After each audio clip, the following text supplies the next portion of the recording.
Dans un modeste appartement de Seattle, dans l'État de Washington, le réveil sonna à 5h45. Michael Chen tendit le bras et l'éteignit avec une efficacité acquise par l'habitude. À 42 ans, il avait perfectionné l'art de traverser ses matinées en pilote automatique. Il se leva, enfila sa robe de chambre et se dirigea dans le couloir étroit jusqu'à la cuisine. La cafetière se mit à gargouiller à 6 heures précises. Michael cassa 4 œufs dans une poêle, observant les blancs se solidifier lentement. À travers les murs fins, il pouvait entendre son fils s'agiter dans la chambre voisine. « Papa, je suis debout. » Daniel, 17 ans, apparut dans l'embrasure de la porte de la cuisine à 6h15, ses cheveux noirs encore humides de la douche. Il portait sa tenue habituelle, un jean noir, un sweat à capuche gris et des baskets usées. Les œufs sont prêts. Michael fit glisser la nourriture sur 2 assiettes. « Tu as ton contrôle de calcul aujourd'hui ?»« Ouais, ça devrait aller. » Daniel mangea rapidement, machinalement. « Merci pour le petit déjeuner. Ta mère faisait toujours de meilleurs œufs. » dit Michael sans réfléchir, puis le regretta aussitôt. 3 ans après l'accident, et il ne pouvait toujours pas s'empêcher de faire ses commentaires instinctifs. L'expression de Daniel ne changea pas. « Ils sont bons, papa. » Il rinça son assiette et attrapa son sac à dos. « À ce soir. » À 6h45, Daniel quitta l'appartement. Michael le regarda par la fenêtre descendre la rue vers l'arrêt de bus, les mains dans les poches, les épaules légèrement voûtées. Le brouillard matinal l'avala en quelques minutes. Michael termina son café dans l'appartement silencieux.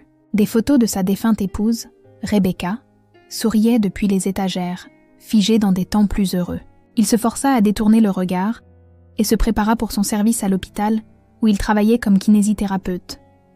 L'observation du voisin jeudi après-midi, Michael vérifiait sa boîte aux lettres quand Harold Mitchell, l'homme âgé de l'appartement 3B, s'approcha en traînant les pieds avec sa canne.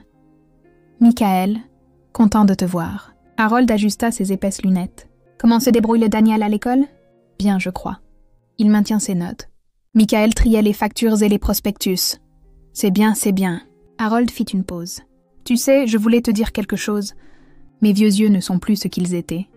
Mais je jurerais avoir vu Daniel descendre du bus en ville mardi, vers 10h30 du matin. » Les mains de Michael s'immobilisèrent. « Mardi ? Ce n'est pas possible. Il était à l'école. » Ce n'était probablement pas lui alors. Harold haussa les épaules. « J'ai juste trouvé ça étrange. Le gamin ressemblait trait pour trait à ton fils, même sweat à capuche et tout. Ça devait être quelqu'un d'autre. » Michael sourit, mais les paroles d'Harold s'étaient logées dans son esprit comme une écharde. Ce soir-là, au dîner, Michael étudia son fils de l'autre côté de leur petite table. Daniel poussait les pattes dans son assiette, mangeant peu. « Comment s'est passée l'école ?» demanda Michael. « Bien. »« Le contrôle de calcul ?» C'était correct. Les réponses de Daniel étaient monosyllabiques, son regard fixé sur son assiette. Monsieur Mitchell a dit quelque chose d'étrange aujourd'hui. Il a cru t'avoir vu en ville mardi matin. La fourchette de Daniel s'arrêta une fraction de seconde. Bizarre. Ce n'était pas moi. C'est ce que je me suis dit. Michael observa attentivement son fils, mais le visage de Daniel ne révéla rien. La conversation s'éteignit, et ils mangèrent dans un silence inconfortable, tandis que l'horloge de la cuisine faisait entendre son tic-tac bruyant. Le soupçon grandissant, le lundi suivant, Michael partait travailler quand il tomba de nouveau sur Harold dans le hall de l'immeuble. « Michael, je dois te dire quelque chose. » L'expression d'Harold était sérieuse. « J'ai encore vu Daniel. Vendredi matin, la même chose. Il est descendu du bus en ville à 10h15.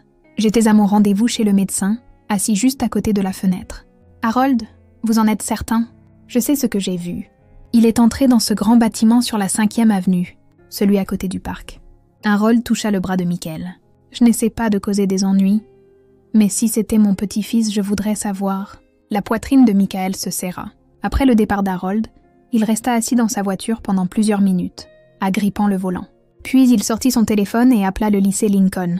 « Lycée Lincoln, comment puis-je vous aider ?»« Oui, bonjour, Michael Chen à l'appareil. J'appelle au sujet du dossier d'assiduité de mon fils Daniel.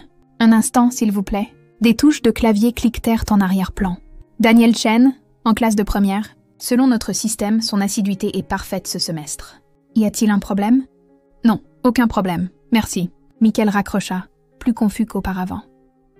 Ce soir-là, il observa Daniel plus attentivement. Son fils avait des cernes sous les yeux. Ses vêtements semblaient plus amples qu'ils ne le devraient. Quand Daniel avait-il perdu du poids ? Comment Michael avait-il pu ne pas le remarquer ? « Daniel, tu te sens bien ?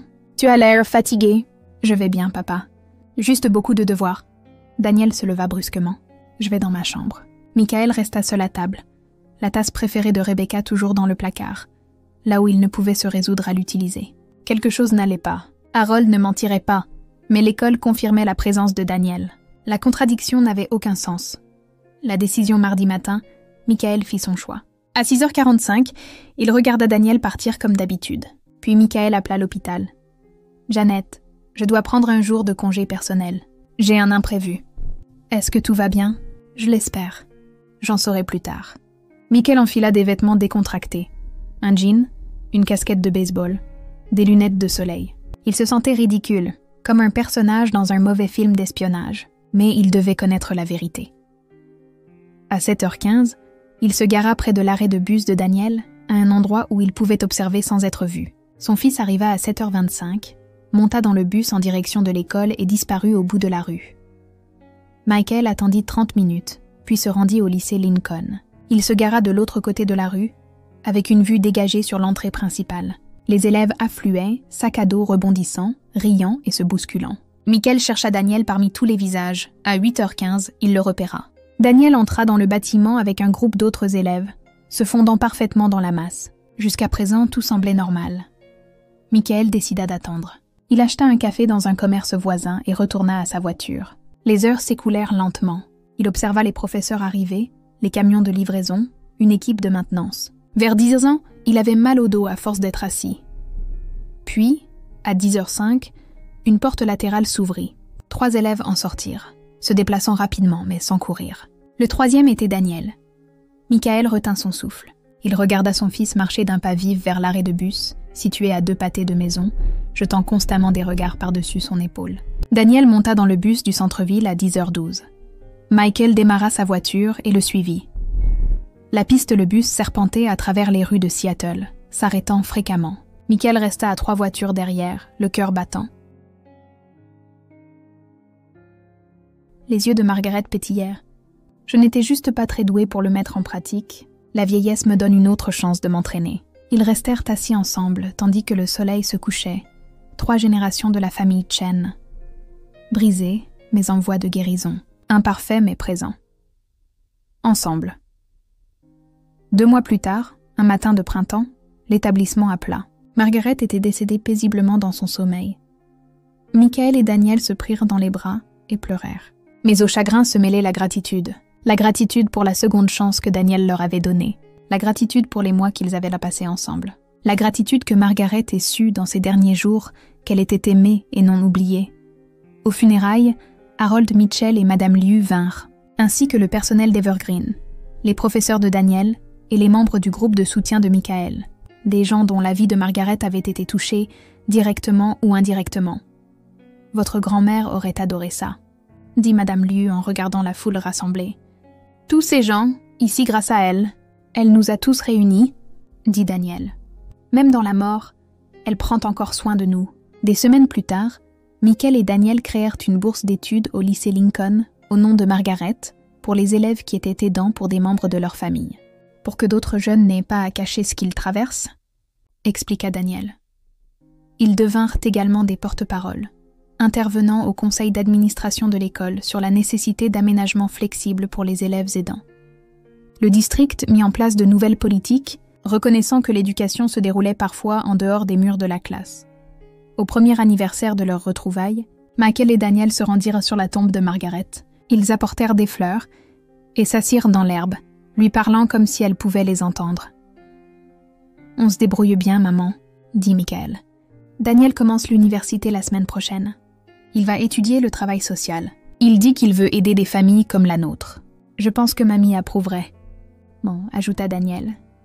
Ils s'assirent dans un silence confortable.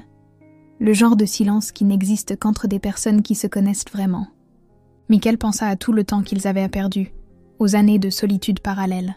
Mais il pensa aussi à ce qu'ils avaient à gagner. Le courage d'être vulnérables, la force de demander de l'aide, la compréhension que la famille n'était pas une question de perfection mais de présence. « Prêt à rentrer ?» demanda finalement Michael. « Ouais, » dit Daniel. Ensemble. Ils retournèrent à la voiture côte à côte, père et fils, 2 personnes qui avaient perdu leur chemin et s'étaient retrouvées. La route à venir comporterait encore des défis. Le deuil ne disparaissait pas, mais ils y feraient face ensemble, ne se cachant plus derrière des murs de protection, mais se tenant ensemble dans la vérité. Et ça, avait-il appris, c'était ce que signifiait vraiment la famille.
Ils offraient des conseils pratiques, des carnets de souvenirs, des techniques de communication, des stratégies pour prendre soin de soi.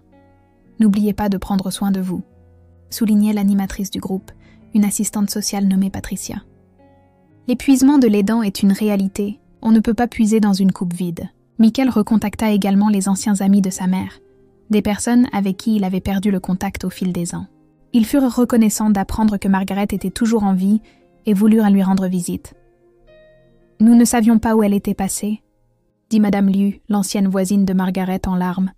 « Après son déménagement en maison de retraite, nous avons perdu le contact. Désormais, Madame Liu venait chaque semaine, apportant des magazines chinois et des plats familiers. Margaret ne la reconnaissait pas toujours, mais la langue et les repères culturels familiers lui apportèrent du réconfort.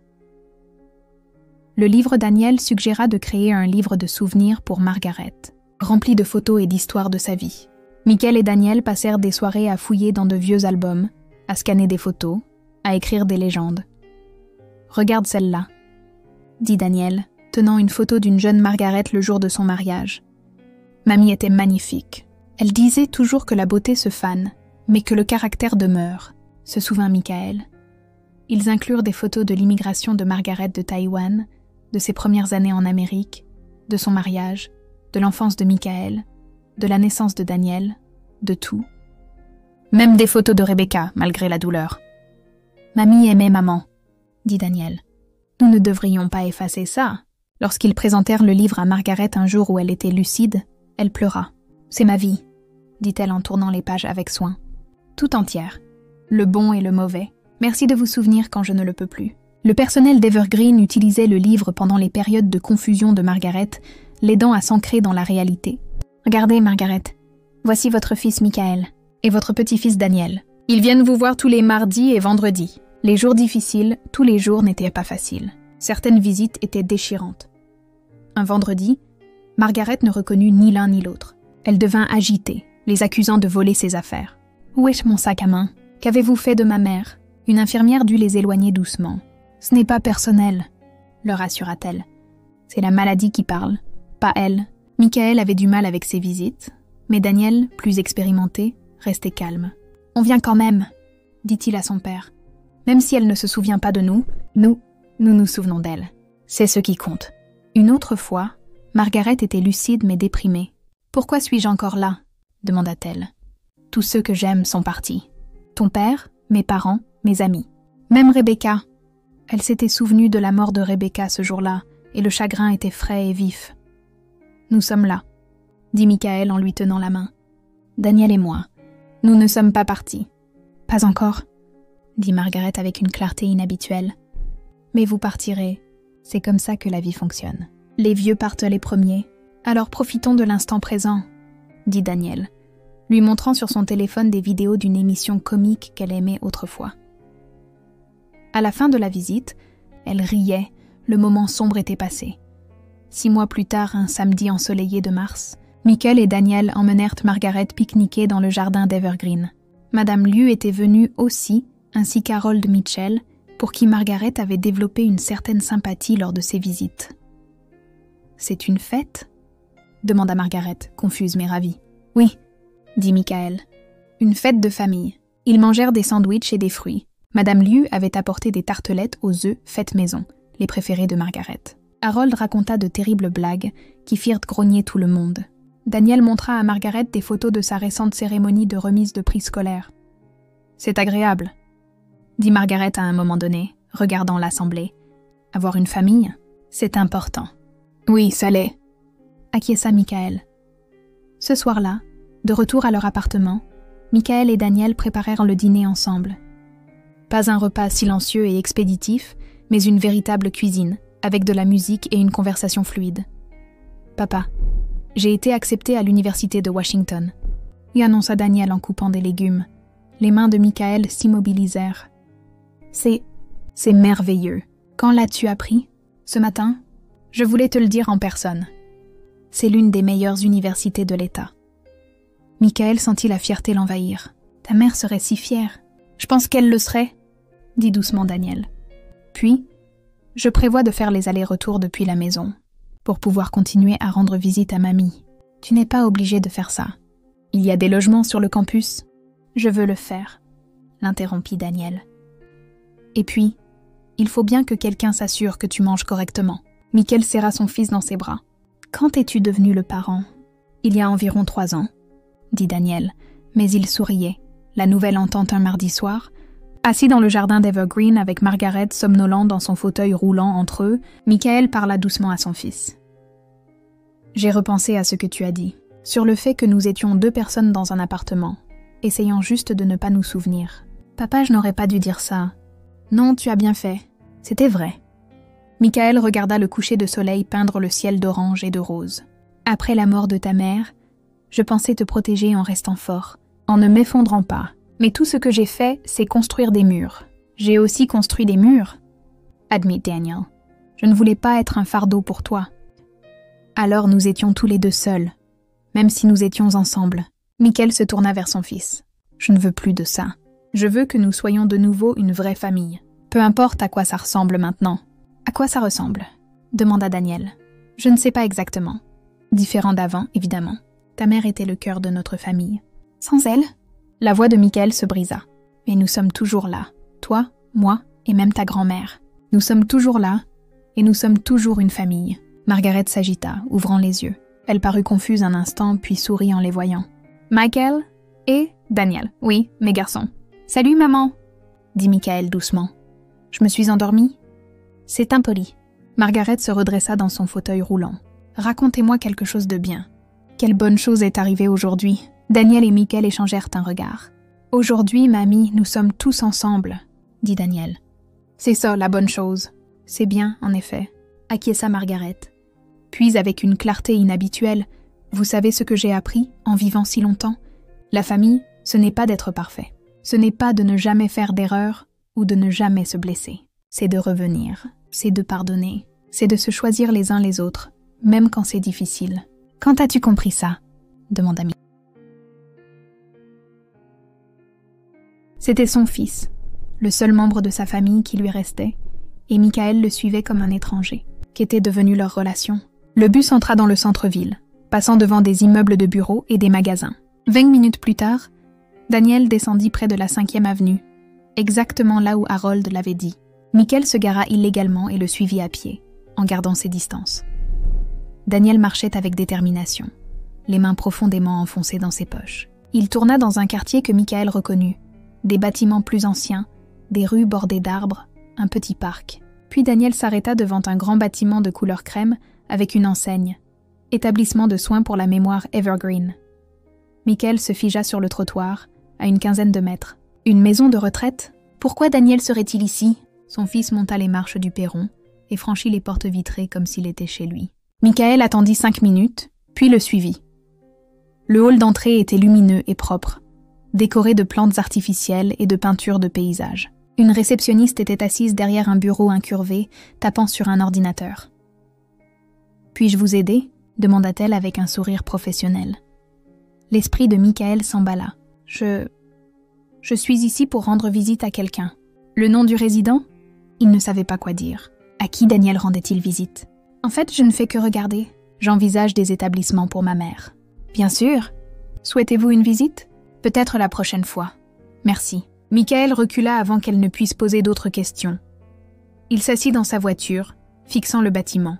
Un établissement de soins pour la mémoire signifiait des patients atteints d'Alzheimer ou de démence. Qui Daniel connaissait-il ici? Les parents de Rebecca étaient morts il y a des années. Le père de Michael était décédé quand Daniel avait 10 ans.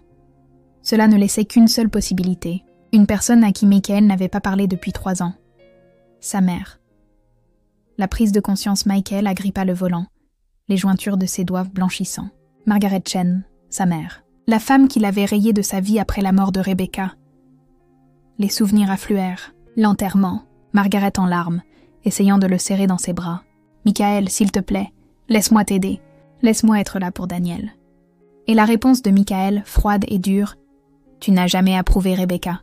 Tu disais que notre mariage ne durerait pas. Eh bien, félicitations, tu avais raison. Maintenant, laisse-nous tranquilles. » Il l'avait pensé. La douleur avait été trop vive, la colère trop dévorante. Margaret avait toujours été critique, désapprouvant toujours ses choix. Quand elle avait exprimé des doutes sur son mariage, Michael s'était senti conforté dans son ressentiment.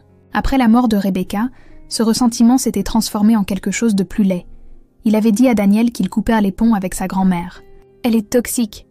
Nous sommes mieux sans elle. » Daniel, 14 ans à l'époque et noyé dans son propre chagrin, avait simplement hoché la tête. Mais maintenant, 3 ans plus tard, Daniel était ici, lui rendant visite. Sans le dire à Michael, le téléphone de Michael vibra. Un SMS de Daniel. Je reste tard à l'école pour un groupe d'études. À la maison vers 18h. Un mensonge. Un autre mensonge dans ce qui devait être une longue série de mensonges. Michael resta dans sa voiture jusqu'à 13h30, heure à laquelle la porte latérale s'ouvrit et Daniel en sortit. Les épaules de son fils étaient affaissées, son visage tiré. Il ressemblait à quelqu'un qui portait un poids énorme. Michael le suivit jusqu'à l'école, le regarda se glisser par la même porte latérale et rentra chez lui dans un état second. La confrontation ce soir-là, Michael prépara le dîner machinalement, son esprit en ébullition. Daniel rentra à 18h15, comme promis. « Comment s'est passé le groupe d'études ?» demanda Michael en posant les spaghettis sur la table. « Bien, productif. » Daniel prit sa fourchette. « Daniel. » La voix de Michael était calme mais ferme. « Je t'ai suivi aujourd'hui. » Le visage de son fils devint blanc. La fourchette tomba bruyamment sur l'assiette. « Je t'ai vu quitter l'école. J'ai vu où tu es allé. » Michael s'assit en face de lui. L'établissement Evergreen. Tu rends visite à ta grand-mère. Les yeux de Daniel s'emplirent de larmes. « Papa, Depuis combien de temps ça dure ? » 6 mois. La voix de Daniel était à peine audible. 2 fois par semaine. Le mardi et le vendredi. 6 mois, répéta Michael, peinant à assimiler l'information. Ah, pourquoi ? Parce que quelqu'un devait le faire. Les larmes de Daniel coulèrent. Parce qu'elle est une malade, papa. Elle a la maladie d'Alzheimer. Elle est seule. Personne ne lui rend visite à part moi. Comment as-tu su où elle était ? Je l'ai trouvée. Daniel s'essuya les yeux brutalement. L'année dernière, je l'ai cherchée sur Internet. Je l'ai appelée, mais elle était déjà confuse. L'établissement m'a recontactée. Ils ont dit qu'elle était là depuis 1 an et demi. Pas de visiteurs. Pas de famille. Michael eut l'impression de recevoir un coup de poing. « Tu aurais dû me le dire. »« Vraiment ?» La voix de Daniel s'éleva, la colère perçant. « C'est toi qui as dit que nous en avions fini avec elle. Tu m'as fait promettre de ne pas la contacter. Qu'est-ce que j'étais censée faire ? Je suis ton père. Et c'est ma grand-mère. » Daniel se leva, sa chaise raclant bruyamment le sol. « C'est la seule grand-mère que j'ai. Les parents de maman sont morts. Papy Chen est mort. C'est tout ce qu'il reste. Et tu l'as rejetée parce que tu étais en colère. J'avais mes raisons. Je connais tes raisons. » La voix de Daniel se brisa. « Tu étais blessé. Tu avais besoin de quelqu'un à blâmer. Alors tu as blâmé mamie de ne pas avoir aimé maman au début. Mais tu sais quoi ? Elle s'est excusée pour ça il y a des années. Elle est venue à ma fête pour mes 10 ans et a dit à maman qu'elle avait eu tort. Je m'en souviens. Toi non. Parce que tu ne te souviens que de ce que tu veux te souvenir. » Michael ouvrit la bouche puis la referma. Était-ce vrai ? Sa mère s'était-elle excusée ? Le souvenir était là, faible mais présent. La fête d'anniversaire. Margaret, mal à l'aise et formelle, prenant Rebecca à part. Les deux parlant à voix basse dans la cuisine. Rebecca souriant après, touchant le bras de Margaret. Après la mort de maman, mamie voulait aider. Continua Daniel. Mais tu l'as repoussé. Tu as repoussé tout le monde. Et j'étais juste un gamin, alors j'ai suivi. Mais je ne suis plus un gamin, papa. Je l'ai trouvée et elle avait besoin d'aide. Alors je l'ai aidée. En me mentant ? En séchant les cours ? Je vais à l'école, cria Daniel.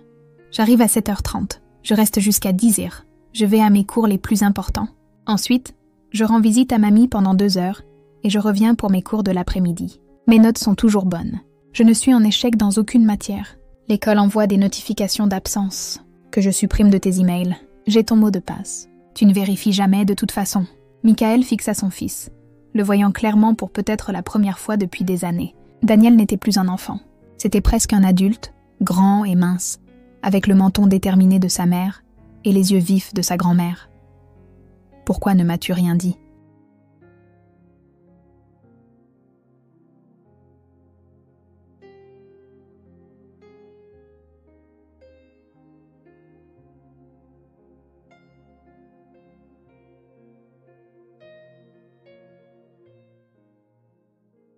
Margaret Chen était assise dans un fauteuil roulant, ses cheveux autrefois noirs maintenant complètement blancs. Elle avait été une femme redoutable dans son enfance, toujours impeccablement habillée, toujours correcte. Maintenant, elle portait un simple cardigan et des pantoufles, les mains jointes sur ses genoux. Elle regardait le jardin par la fenêtre, son expression paisible mais lointaine. « Mamie ?» Daniel s'approcha le premier, s'agenouillant à côté de son fauteuil. Margaret se tourna lentement. Son visage s'éclaira de reconnaissance. « Daniel, mon garçon, tu es venu ?»« Je viens toujours. » dit Daniel doucement en lui prenant la main. « J'ai amené quelqu'un aujourd'hui. » Michael s'avança, le cœur battant à tout rompre. « Salut, maman ?» Margaret plissa les yeux vers lui, confuse. « Est-ce que je vous connais ?»« C'est Michael. »« Ton fils. »« Michael ?» Elle étudia attentivement son visage. « Mon Michael, mais tu es si vieux. Quand es-tu devenu vieux ?»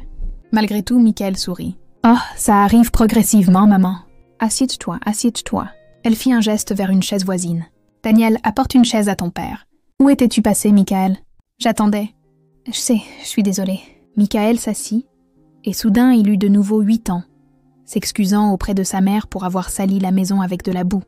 « Est-ce que tu manges assez ? Tu as l'air mince. »« Daniel, est-ce qu'il mange ?»« Je le fais manger, mamie, » dit Daniel en souriant.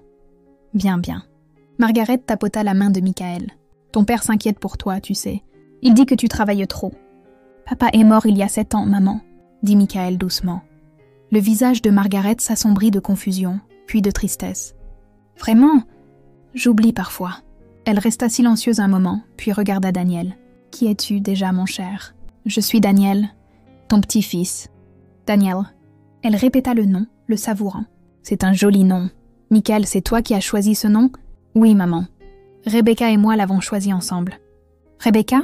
Les yeux de Margaret s'éclaircirent soudain, sa vivacité d'esprit revenant. « La fille de l'Oregon, tu l'as épousée. » Je me souviens, elle fait de terribles raviolis. Puis son visage se décomposa. « Où est-elle ? Pourquoi n'est-elle pas venue ?»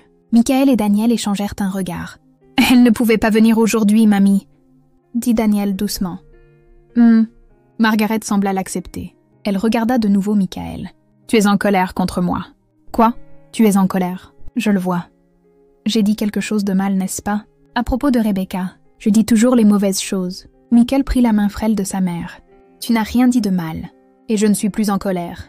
Tu devrais être plus indulgent avec toi-même, » dit Margaret, soudainement lucide. « Tu as toujours été si dur avec toi-même, même quand tu étais petit, toujours à essayer d'être parfait. Mais personne n'est parfait, Michael.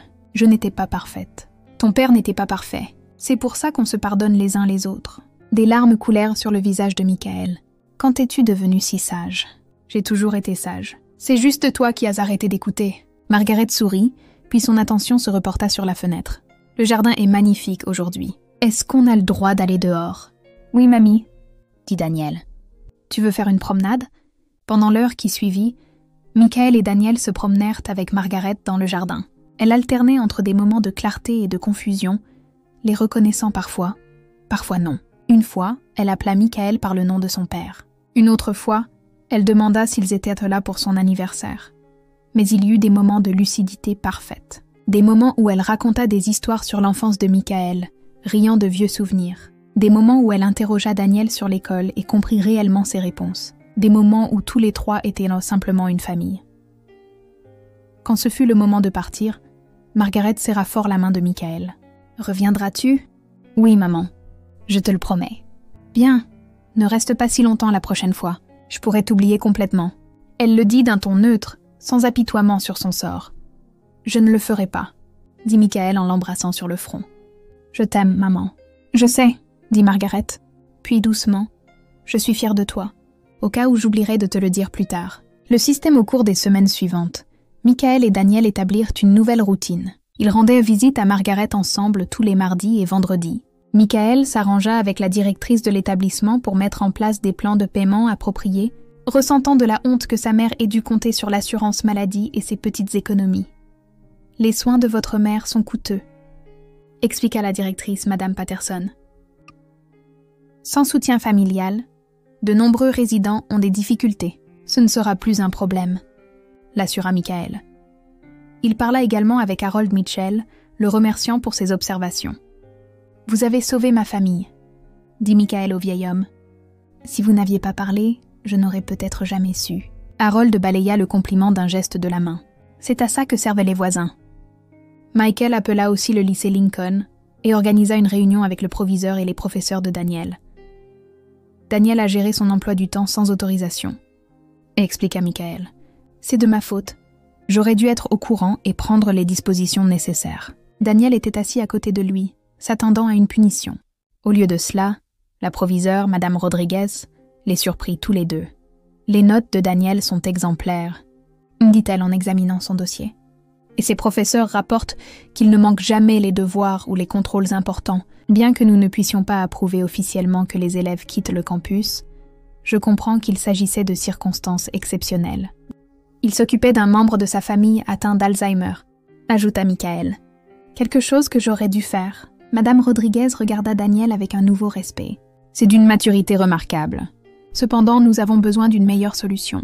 Elle suggéra un arrangement de cours par correspondance pour les matières moins critiques de Daniel, lui offrant plus de flexibilité. S'il maintient ses notes et remplit toutes les exigences, nous pouvons nous adapter à son emploi du temps. Daniel parut choqué. « Vraiment ?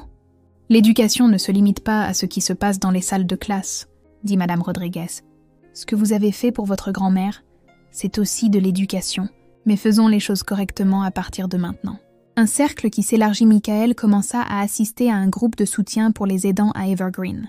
Chaque jeudi soir, des familles se réunissaient pour partager leurs expériences et leurs conseils. « Mon mari souffre de démence vasculaire, » dit une femme. « Certains jours, je ne sais pas s'il va me reconnaître. Ma mère a la maladie à corps de Lewy, » partagea un autre homme. « Elle a des hallucinations.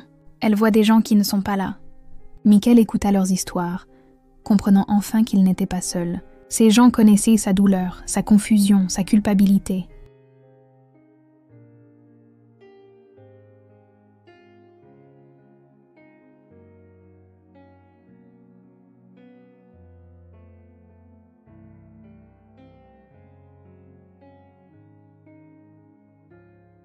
Demanda Michael doucement. « Parce que tu as à peine la force de sortir du lit le matin, » dit Daniel, la voix brisée. « Parce que tu pleures sous la douche quand tu penses que je ne t'entends pas. Parce que tu dors toujours de ton côté du lit comme si maman pouvait revenir. Je ne pouvais pas ajouter plus de douleur à ta vie, papa. Je ne pouvais tout simplement pas. » Les mots frappèrent Michael comme des coups. Il pensait cacher son chagrin. Il pensait être fort pour son fils. Mais Daniel avait tout vu. « Alors, j'y suis allée seule, » continua Daniel en s'essuyant le visage. « Tous les mardis et vendredis, je lui lis des histoires. Je lui montre de vieilles photos. La plupart du temps, elle ne sait pas qui je suis. Elle m'appelle parfois Michael. D'autres fois, elle demande où est papy et je dois lui redire qu'il est mort. Mais parfois, papa, parfois elle se souvient. Elle se souvient de mon nom.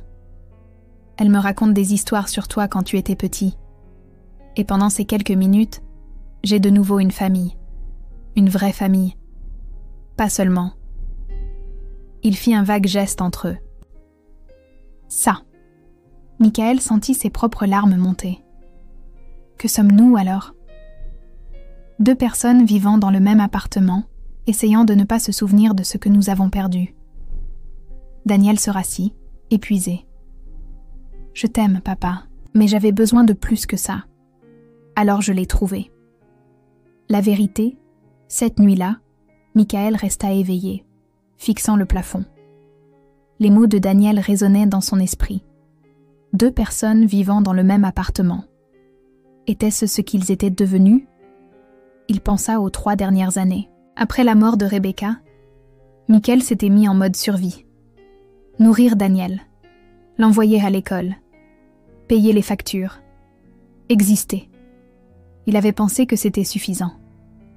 Il avait pensé qu'en ne s'effondrant pas complètement, il était un bon père. Mais pendant que Michael survivait à peine, Daniel se noyait.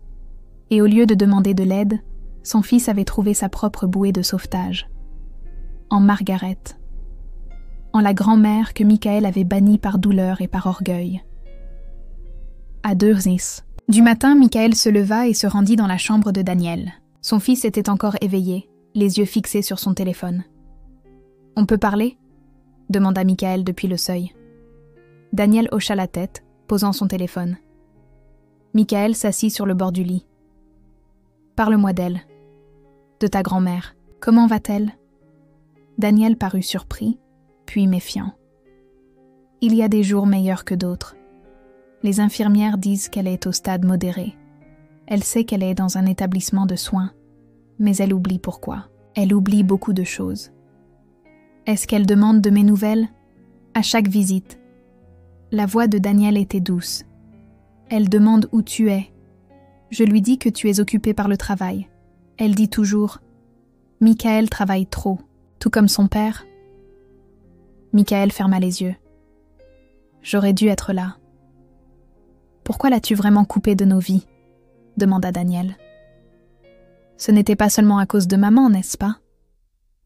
Michael resta silencieux un long moment. « Après la mort de ta mère, j'ai eu l'impression d'avoir tout raté. Ta grand-mère a toujours eu de grandes attentes. Sois médecin, pas kinésithérapeute. Épouse quelqu'un d'une bonne famille chinoise, pas une fille blanche de l'Oregon. J'ai passé toute ma vie avec le sentiment de la décevoir. Quand elle a mis en doute mon mariage, ça a confirmé toutes mes craintes. Mais elle a changé d'avis. Je sais. Ta mère m'a parlé de leur conversation. Elles sont devenues proches, en fait. Ta grand-mère a appris à ta mère à faire des raviolis pékinois. Tu te souviens ? Daniel esquissa un sourire. Ouais, maman était nulle à ça. Épouvantable, acquiesça Michael, et pour la première fois depuis des mois, ils rirent tous les deux. Puis le sourire de Michael s'effaça. Après l'accident, je ne pouvais pas regarder ma mère sans sentir qu'elle me jugeait.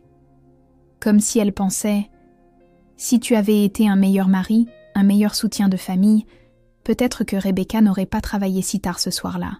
Peut-être qu'elle n'aurait pas été sur cette route. » Même si elle ne l'a jamais dit, je l'entendais quand même. C'était dans ta tête, papa. Je sais. Maintenant, je le sais. Mais à l'époque. Michael secoua la tête. Je l'ai repoussé parce que je me noyais déjà, et je pensais que sa déception m'entraînerait par le fond. Elle n'a jamais été déçue par toi, dit Daniel doucement. Le mois dernier, lors d'un jour de lucidité, elle m'a dit que tu étais le meilleur fils qu'elle aurait pu espérer. Elle a dit qu'elle était fière de toi pour m'avoir élevé seule. Elle a dit qu'elle aurait aimé te le dire plus souvent. La vision de Michael se brouilla. Elle a dit ça ? Ouais. Daniel sortit son téléphone et montra une note à Michael. Les mots étaient là, tapés avec soin. Bonne journée de mamie. Elle s'est souvenue de tout. A dit de dire à papa qu'elle est fière. A dit de lui dire qu'elle l'aime.